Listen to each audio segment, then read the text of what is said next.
Hello everyone, it's me Bryson P. I see all the time in the comment sections suggestions, so I'm going to start basing a lot of my reactions on your suggestions to help maybe give you guys better understandings or views into my thoughts or opinions. You know, I do live in the United States and I live in Kentucky, it being a very Republican state and a conservative state.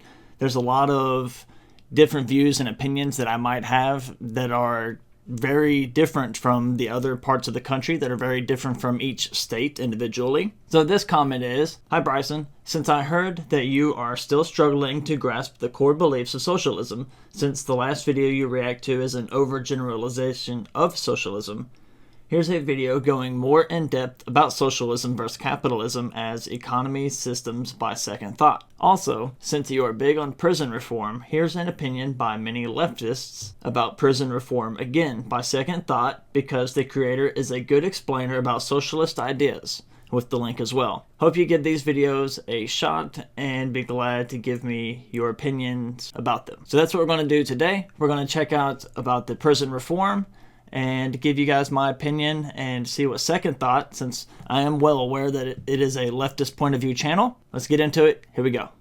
You'll often hear the claim that the United States is the freest place on earth, a bastion of personal and societal freedom. For such a supposedly free nation, we sure have a lot of people behind bars. While many rights and freedoms have been stripped away over the past few decades, from freedom of the press to freedom of assembly, in this video we're going to focus specifically on the US prison system. A system that, by just about every metric, is the worst in the developed world. Let's start with some basic facts. The US has the most incarcerated people of any nation on Earth, both by sheer numbers and per capita. As of June 2020, there were 2,121,000 prisoners currently serving time in the US, and a total of over 10 million in the prison system, which includes those waiting for trial and those on parole. This number is higher than nations with vastly larger populations, like China and India. It's higher than countries the US considers more authoritarian, like Russia or, again, China. It's even higher than the greatest of all boogeymen, the Soviet Union, at the height of Stalin's power. As for our per capita rating, the US incarcerates roughly 655 people per 100,000. No other OECD nation comes close. The UK sits at 140, Canada 107, France 105, Germany 77. China barely cracks 150.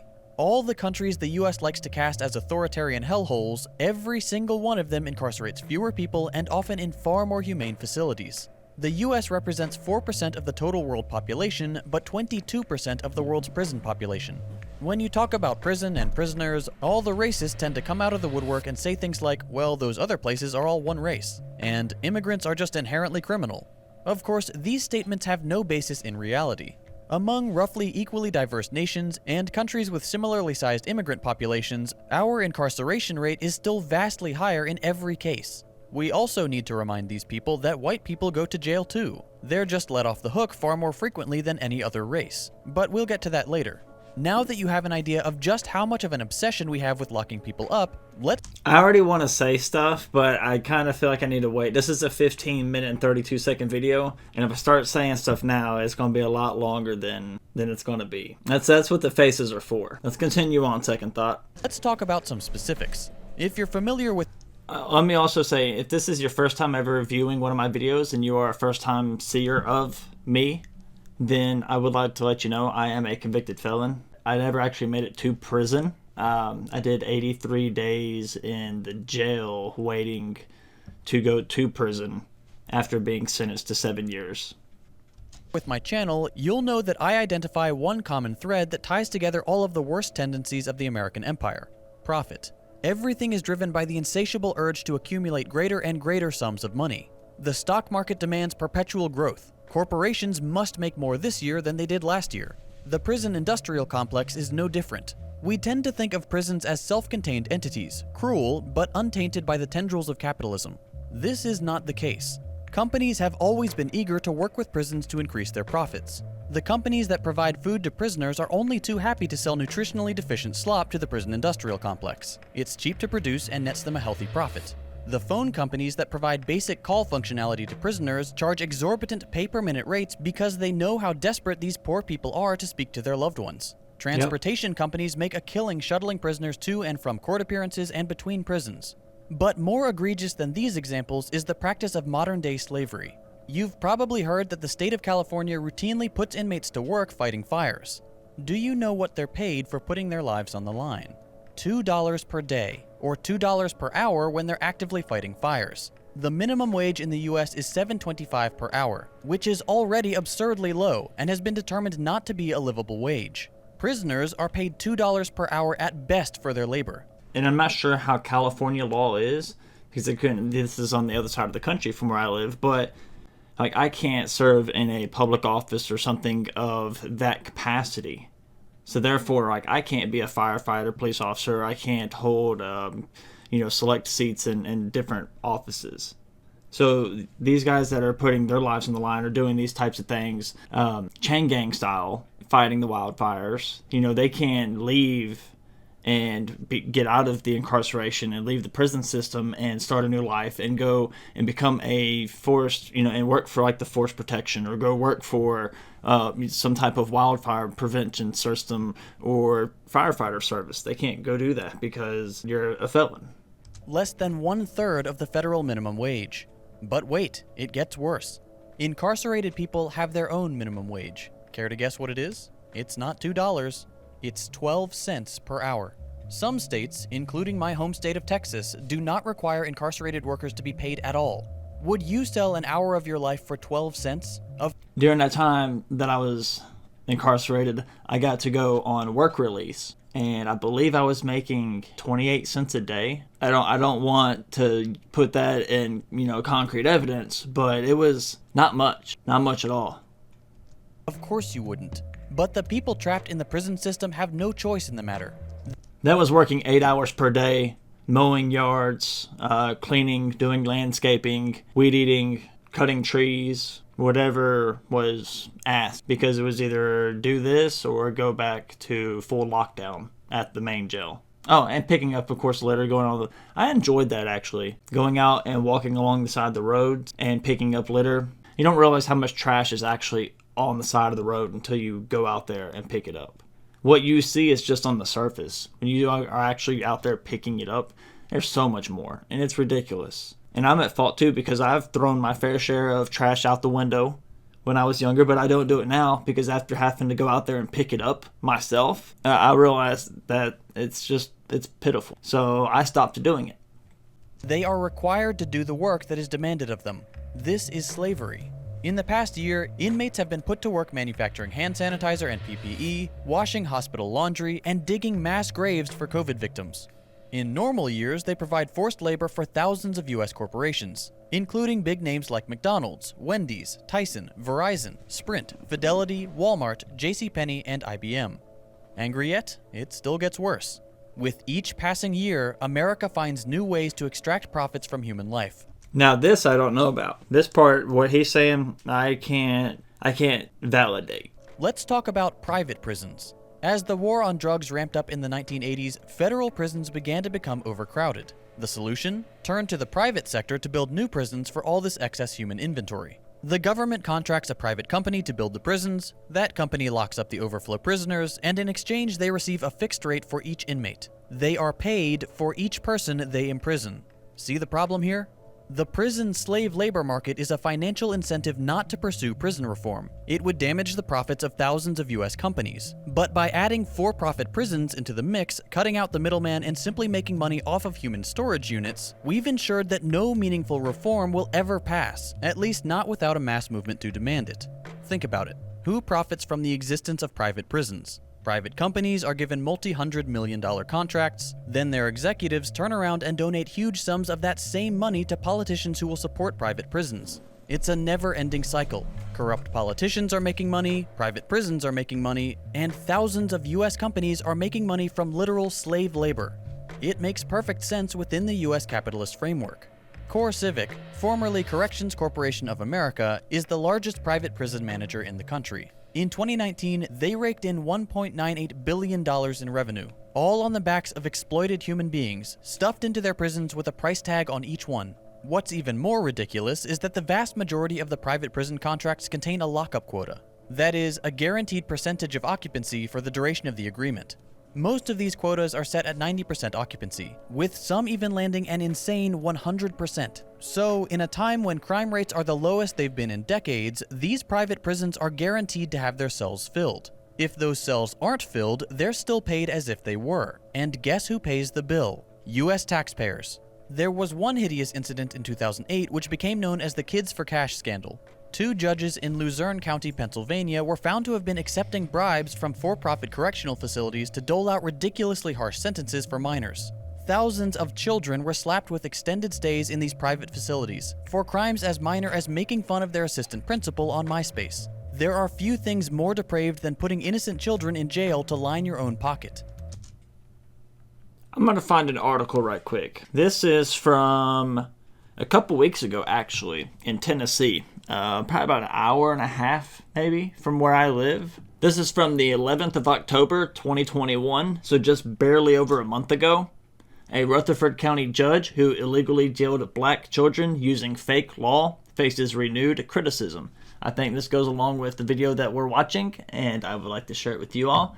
Rutherford County juvenile judge is facing renewed criticism after she illegally jailed black children for a made-up crime. State Capitol Newsroom reporter Gerald Harris is here now with more as lawmakers are calling again for federal and state investigations. Gerald? Yeah, Bob, it was 2016. 11 black elementary school children were detained or arrested after allegedly witnessing a scuffle among 5- and 6-year-olds. The alleged crime, get this, criminal responsibility for conduct of another, a fake law. And according to the report from WPLN and ProPublica, Judge Donna Davenport instituted a policy that all children charged with crimes be processed at the detention center, which included those elementary school students. Rutherford County community leaders and state lawmakers say the actions by Judge Davenport is reprehensible. It's a horror show, plain and simple. It's abusive and it doesn't even resemble law. Any system without some proper measure of accountability can go awry. And so I think having some seat at the table or some space, whether it's community oversight or whatever the case may be, provides that system with a sense of accountability and responsibility.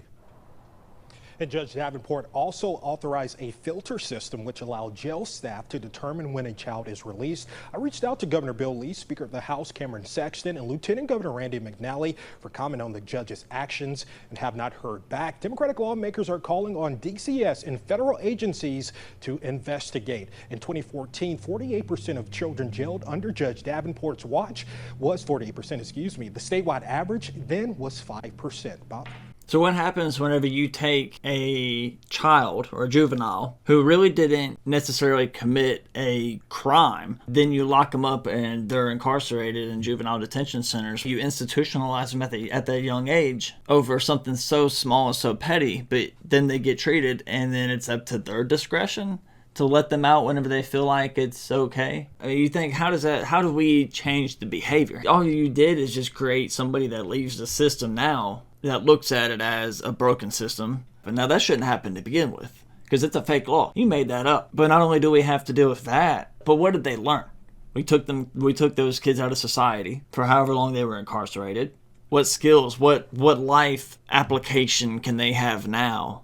What do they miss out during that time over something that's completely bogus?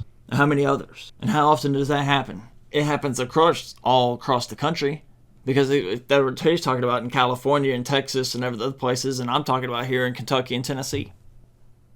So, to recap, the US started the war on drugs which US groups like the CIA were shuttling into the country, began locking people up at unprecedented rates for nonviolent drug offenses, realized we had literally run out of all of our prison space, and decided to contract out private companies in order to lock up more people, and then paid those companies to incarcerate even more people. This system is absurd by any reasonable estimation, and we still haven't even discussed whether or not it's effective. To make a long story short, no, it's not effective. In the United States, we focus more on punishment than rehabilitation, and US prisons are certainly punishment. In fact, they're so inhumane that the United Nations has condemned them as abusive and torturous. And human rights organizations have long asserted that one of the prison industrial complex's favorite tools, solitary confinement, is literal torture. Once someone has been released from prison, it's much harder to find a job. And 2 out of 3 end up right back in a cell because their situation is so desperate. We've even seen people commit tiny crimes and purposefully get arrested because then at least they'd have a roof over their heads. Because I have a felony on my record, it is extremely hard, and it has been extremely hard for me to find a job. And that's why in some of my videos, whenever I mentioned that I'm thankful for the job I have, or when I talk about other things in the United States I complain about things, but I talk about that I'm grateful for the job I have. It's because I could easily go work at a fast food restaurant, or I could go work at a restaurant, but like I can't work at Walmart. I can't work at Lowe's. I can't work at like any big box store. I can't work at any type of actual place. I can't even work in a lot of factories. There's so many factories that are desperate for employees right now. I get phone calls at least 2 to 3 times a week from different staffing agencies that are asking if I'm still interested in a job, even though I've been telling them for a year that I have a job that I'm happy with and I don't need their services. And they're offering, $17, $18, $19 an hour starting out. But then as soon as I put down I'm a felon on my application, it's got to be X amount of years since this, and all these other things in order for them to look at your application. Or other times it's just a no, you can't have anything like that. You have to pass and have a clean background check. So it's extremely hard to get a job. It's extremely hard to get a good, supportive job that earns a livable income here in the United States right now. But then as a felon with a criminal record that's trying to do right and actually trying to be a productive person in society, you can't get a job. But it's so hard to find that, and it's so hard to get that, especially whenever you're just starting out. I had a lot of help, and I can't dismiss that. I had a lot of help to get me back onto the track that I'm on. But it also takes a lot of doing it on your own and wanting to do it too. Because if you don't want to do it, you're not going to be able to do it.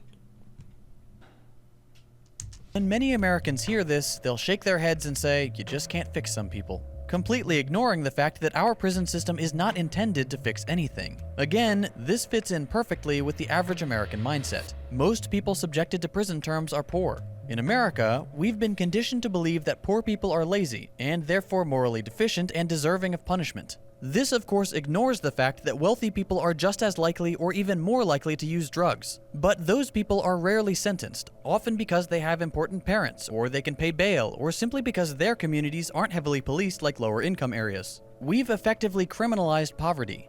Can't pay a parking ticket? Jail. Can't pay bail? Prison term. No one will hire you when you get out? Serves you right for being a criminal.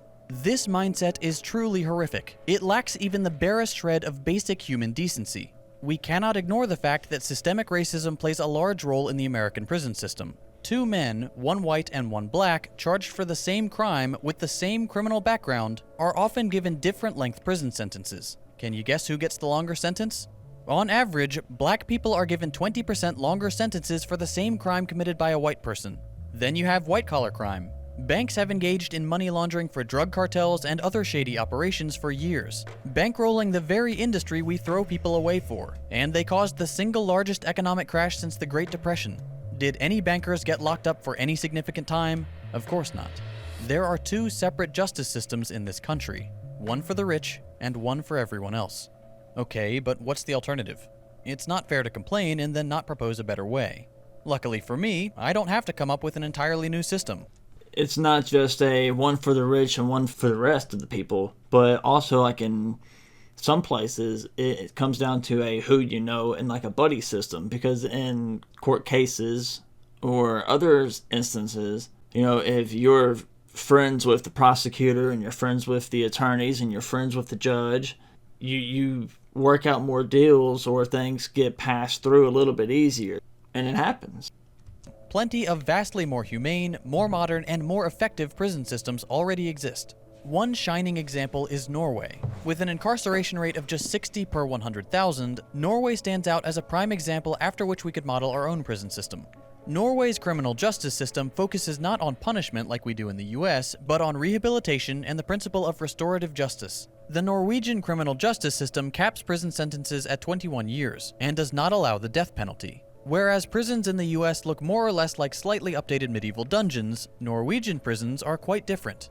This footage is from Halden Prison, which was completed in 2010 and is representative of Norway's incarceration philosophy. Everything is intended to foster an environment of improvement for their inmates. The rooms are reasonably comfortable and furnished with quality of life features like DVD players and TVs. The inmates can roam more or less freely, wear normal clothes, and make use of common areas and kitchens. There's a store where they can buy their own food. The architecture is specifically designed to allow those inside to see out into nature and observe the passage of time.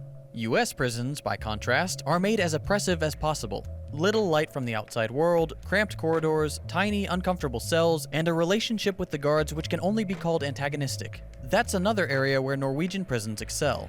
Their correctional officers all complete a 2-year degree before they're able to work as what are called contact officers, which function as both guard and social worker. Halden Prison prides itself on fostering excellent interpersonal relationships between inmates and contact officers. They can interact freely, talk, play cards, make plans for the future, and just generally have a normal human experience in the prison. This is all part of the philosophy of normality. The idea is to make prison as close to life in the outside world as possible, so that when inmates have served their time, they're able to more easily adjust back to normal life. Again, one of my very first videos that I ever created before I really took this channel a lot more serious like I do today is about these prisons and about the Norwegian prison system and the Swedish prison system. I should have a link above so that way if you want to check that out, if you haven't before, you're more than welcome to, and I appreciate it. This is in stark contrast to the US system. The goal of our system is to punish, to make people suffer so that they're afraid to commit another crime.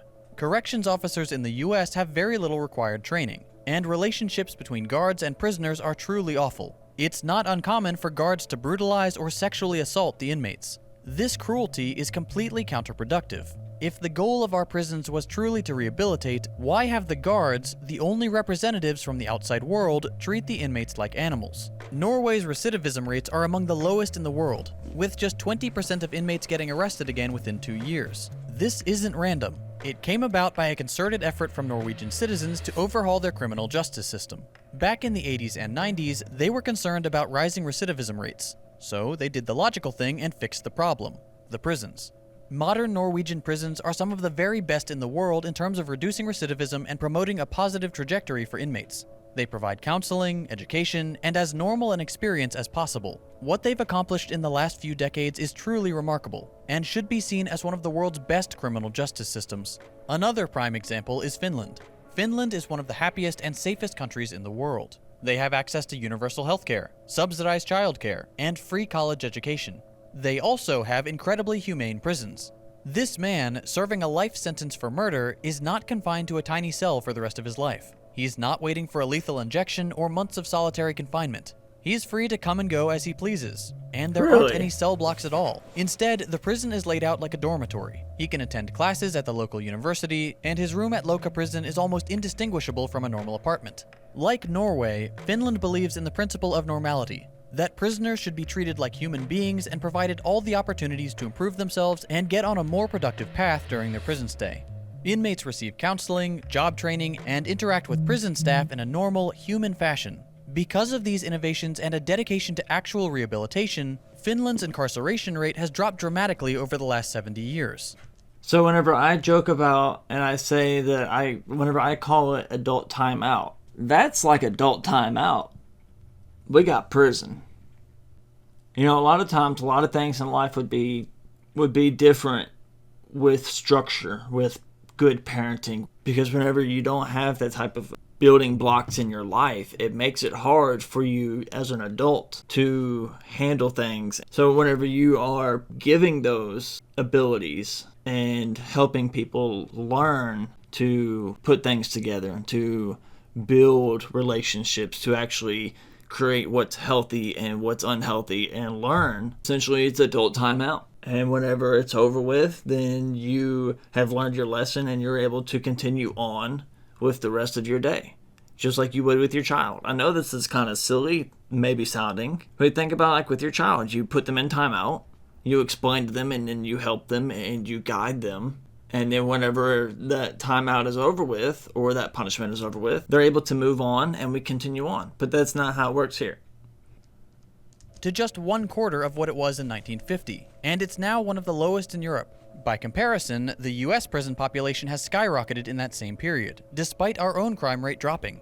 Just to give you a sense of how barbaric and outdated our prison system seems to other developed nations, Finland now operates a prison museum in one of their old 19th century prisons, as a sort of reminder of how terrible their system used to be. It is almost indistinguishable from a modern US prison. It's clear that the US has a long way to go before it can be considered a truly free nation. Our horrific prison industrial complex is a permanent stain on this country's legacy.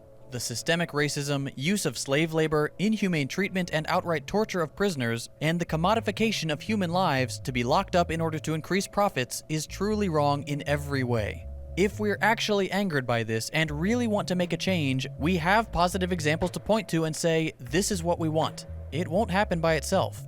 The only way things will change is the only way things have ever changed. By enough. I've been thinking about Rikers Island in New York, and it just so happens that he finally brought up here, even though Second Thought didn't say anything about Rikers Island in New York. So this year alone, I believe at this moment, like 8 or 9 people have died at the Rikers Island. Enough people coming together to say, enough is enough. We're trying something new.